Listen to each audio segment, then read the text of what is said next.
De komende dagen zijn de straten weer kleurrijk gevuld. Dit heeft niets met het EK voetbal in Frankrijk te maken, maar juist alles met de 58e avondvierdaagse.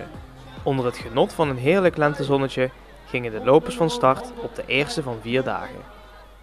Omdat ik anders niet mee mag doen met we willen mee mag feesten. Het lijkt me heel leuk om een keer de avondvierdaagse te doen. Is dit jouw allereerste keer dat je meedoet? Ja, tweede keer. Ik vind het ook wel leuk om te lopen, ja dat vind ik wel, want ik heb een hond. En ja, daar loop ik ook meestal mee en ja, dat vond ik wel leuk om mee te doen. Omdat ik het leuk vind. En wat vind je zo leuk aan de vierdaagse? Nou, ik vind het wel fijn dat er dan een pauze in zit.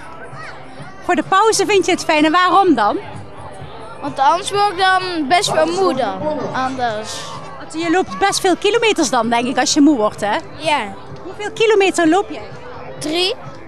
En dan wil ik natuurlijk vragen hoeveel kilometer jullie gaan lopen. Wij doen 5.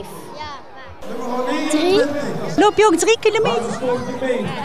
Heb je daar zin in? En had je vorig jaar ook 3 kilometer gelopen? En hebben jullie toen ook een prijs gewonnen? Ja. En gaan jullie voor de prijs of niet? Ja, wij gaan voor de prijs. Nou, succes hè? Ja. Ook dit jaar is er weer een groot deelnemersveld met zo'n 3100 lopers. Het wandelevenement lijkt daardoor nog steeds erg populair onder de deelnemers. Ja, de meeste ouders hebben zelf meegelopen. Die kinderen vinden het natuurlijk altijd spannend. Die kijken het hele jaar al uit naar de vierdaagse. En vinden het gewoon leuk om mee te wandelen kennelijk. Weer of geen weer, ze gaan er gewoon weer voor. De 4 afstanden worden vooral door de jeugd gewandeld. En om deze jongeren een beetje te begeleiden, hebben de scholen en verenigingen ook ouders weten te strikken om mee op pad te gaan. Ik vind het hartstikke leuk voor de kinderen. Het is heel leuk om te doen, het is lekker weer, dus ik heb er wel zin in. En een bepaalde sfeer hangt hier altijd dan, hè? Gezelligheid gewoon, lekker met z'n allen weg. Meestal zie je elkaar niet zo gek vaak als ouders zijn. Nou, het is leuk om elkaar ook op deze manier wel beter te leren kennen.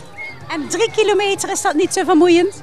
Nee, 3 kilometer met een pauze naar 1,5 red ik nog net. Zondag is het ook nog mogelijk om een tocht van 20 kilometer te wandelen.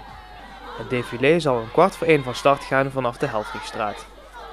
In een feestelijke stoet zullen de wandelaars zich naar de finish op het Schouwburgplein begeven.